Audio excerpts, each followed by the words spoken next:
大家好，我是大王。最近10来年，關於《紅樓夢》的各種魔幻解讀层出不窮，有的解讀是挺有趣的，有的是真魔幻。但是不管怎麼說，《紅樓夢》這部作品，誰都讀得出來，作者曹雪芹的嘔心瀝血，他各種巧思和才情全都放在這部作品裡，是把自己的心挖出來創作的一個作品，非常真誠。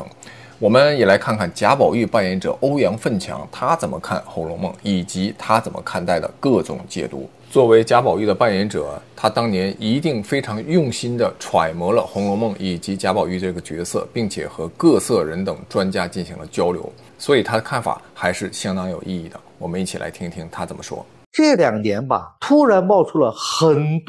多的否定曹雪芹，說的是有根有据的自己的一种判斷也好，推理也好，我覺得大可不必，有點過度解讀了。持這種觀點的人呢，有點累，就是老揪着這些喋喋不休，爭論不休，有這個必要嗎？就有點帶偏了。因為在清朝的時候，就是乾隆年間，《紅樓夢》也是一本禁書，因為它是一個反時代、反禮教、反封建的一本書，也就是說反那個時代的一本書。從正面來說，是大家太愛《紅樓夢》了，因為大家覺得《紅樓夢》就是我心尖上的寶貝，我有說不盡道不完的《紅樓夢》的話題，我愛《紅樓夢》，所以我才去研究《紅樓夢》，這是好事。因為《紅樓夢》從各個維度都能去研究它，從政治角度，從管理角度，中醫角度，養生角度，人文角度，民俗角度，它都有話題讓你走得進去，好像它就变成中国的百科全書了。但是它不是百科全書，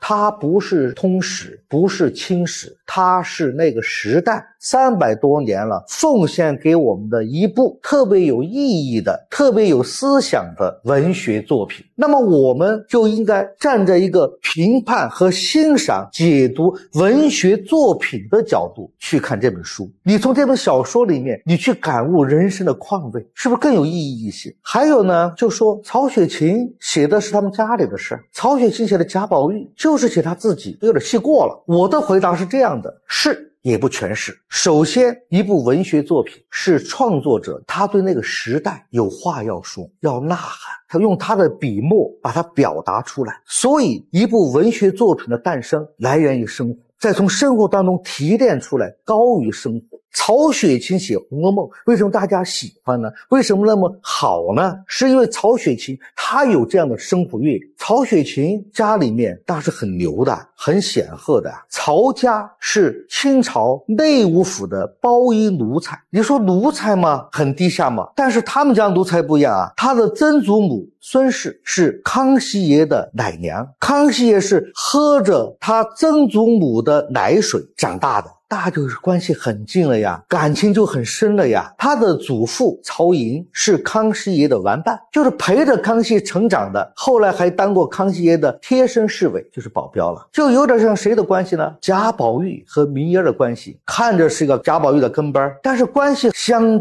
當的好啊。好嘛，賈寶玉好在沒當官，要賈寶玉當了官的話，肯定用的第一個人就是明爺，知道明爺對他忠誠。曹家對康熙爺依然是很忠誠的，所以後來曹家才到了南京管理江寧織造府。江寧織造府啊，級別不高，他做什麼事兒呢？就是給皇宮配送採買绫羅綢緞，感覺呢好像地位不是很高，但是權力很大，油水也很大，所以他們家有錢。同時呢，曹家呢可以密奏康熙爺，因為那個時候啊，在南方啊，反清復明的呼聲很高，要想推翻清朝政府，恢復明朝明治，要把明朝的一些流落在市井的王孙貴族要請出來，要搖大旗，要造反，這就需要特務，需要耳目，了解江南的這些學士們的思想動態，了解完了以後呢，直接密奏康熙爺，他們家就有這麼一個任務在裡面，所以權力非常大，可以直接通天。康熙爺6次南巡，有4次是住在他們家的，那就不得了了，住在家裡面，取全家之力迎接皇帝啊。所以為什麼元妃省親寫得那麼真實隆重？繁華似錦，那是因為他們家有這樣的經歷，接待過皇帝的呀。為什麼寶玉跟明煙的關係也寫得如此的恰如其分？那也是因為他們家有這種關係啊，祖父曹寅跟康熙爺的關係啊，幾次接駕呢，確實啊，也把他們家給掏空了，這得花大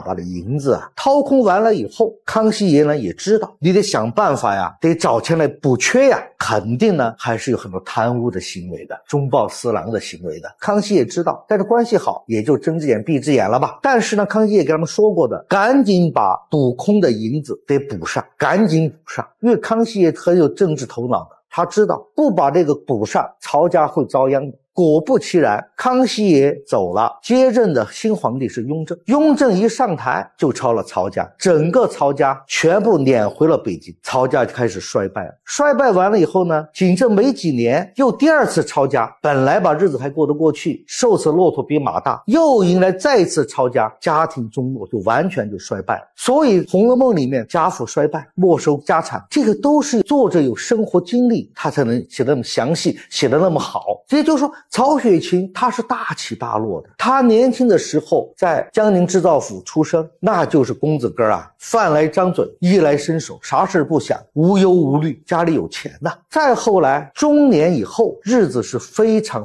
难過的，靠朋友救济，靠扶风筝過日子，度日如年，完全敗落了。他也體會到了社會的不公，體會到那個時代的萬惡，也體會到了老百姓的日子的艱辛，所以才有了善良的窮親戚劉姥姥的形象表達。這樣的一個經歷給了曹雪芹的生活的閱歷和生活的積澱，所以才10年寒窗寫下了舉世無雙的《紅樓夢》。為什麼賈寶玉有他的影子呢？但是有他影子不等於就是曹雪芹，是因為他塑造賈寶玉，包括塑造林黛玉，是他的有話要說的傳聲筒。什麼話？就是反時代、反礼教、反封建。所以我就覺得《紅樓夢》這部偉大的作品不是曹雪芹的家族的自傳，賈寶玉也不是寫的曹雪芹自己，但是這本書有很多曹雪芹的生活的經歷和他的閱歷和他的思想，很有意思，證明了《紅樓夢》這本書啊太神奇了，也太有魔力了，就是未完待續。曹公呢只留給了我們世人只有前80回，後40回呢是續寫的，是誰寫的呢？